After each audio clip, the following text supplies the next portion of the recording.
So, you foodie loving legends, today we're going to be cooking up a steak frite with quite a lot of truffle flavour because I love it. With that said, let's make like an egg and get cracking. And yes, that is setting the tone for the rest of this video.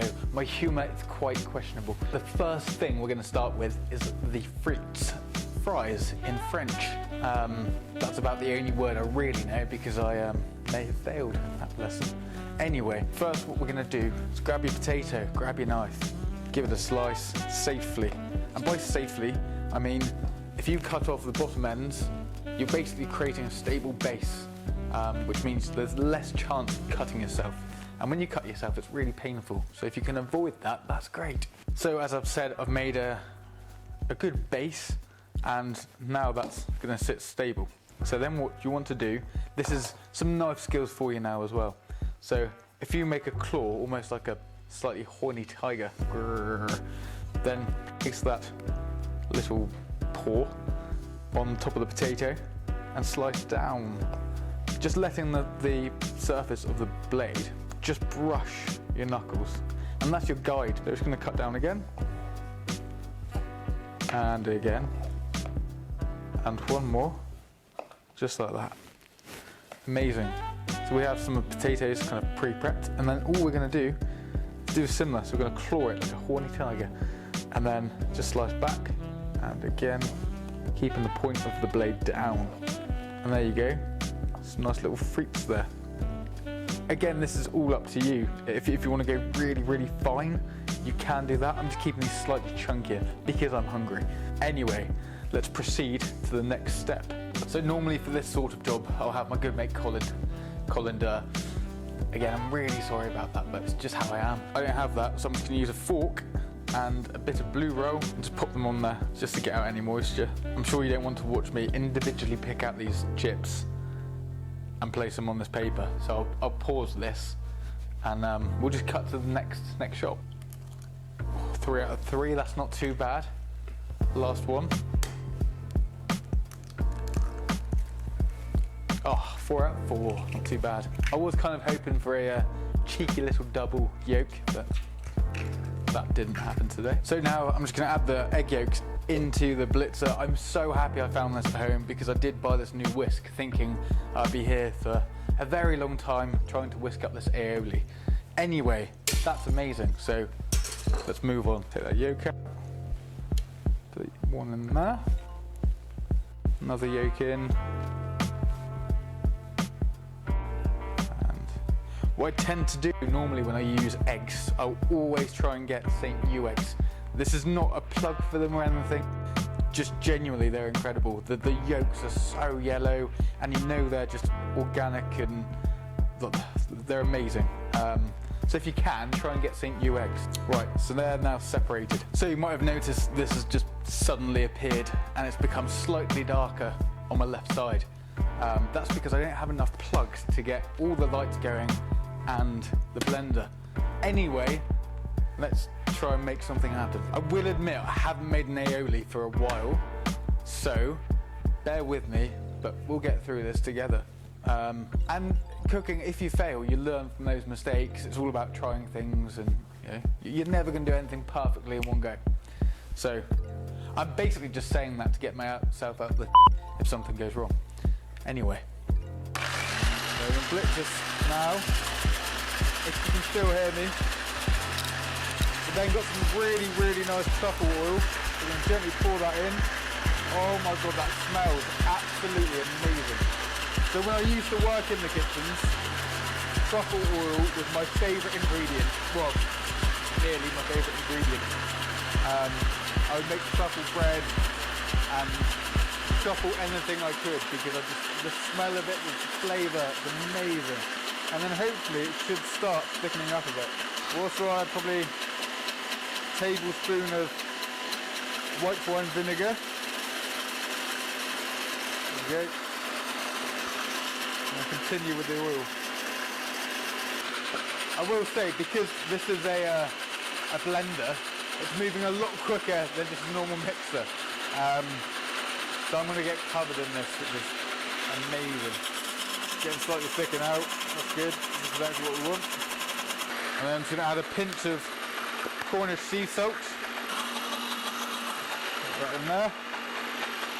A little more. I'm going to pause that now and just have a little look at it. It should be quite nice and... Oh my God, I've done it! That looks amazing. Honestly, that is incredible. So you can really transform anything you're making, anything you're preparing with just the correct seasoning. So what I'm trying to do now is, we've got the saltiness, we've got the almost spiced pepper, and then the acid, the acidity, if we're using the white wine vinegar. It's just finding that balance until when you taste it, your facial expression becomes questionable. So far we're looking good. I currently have a big slab of meat on the side. It's a beautiful sirloin steak, which you can possibly see. That is chunky. That'll probably do me for like a week.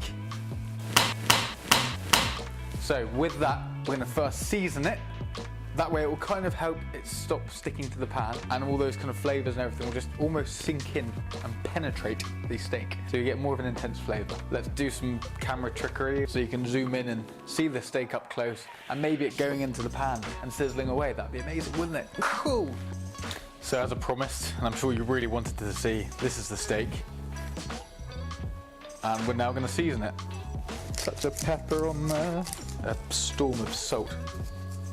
Yeah, cool. So that's now all seasoned. We're going to pop this into the pan and sizzle it and keep sizzling it until it's cooked. So I'm going to put the oil in, place the steak down. I would admit, you can probably see that might be a touch too hot, but I'm just going to hold it like this and hopefully not pass out from carbon monoxide poisoning. So you'll be able to see now we've got a lovely sear on it. Looks absolutely stunning. That's exactly how we wanted it. Even if it did smoke horrifically at the start, but we've done it. We're happy. Literally as I grabbed this leek, I was about to make a pun about plumbing or something. I'm not gonna do that to you. You've been through enough today.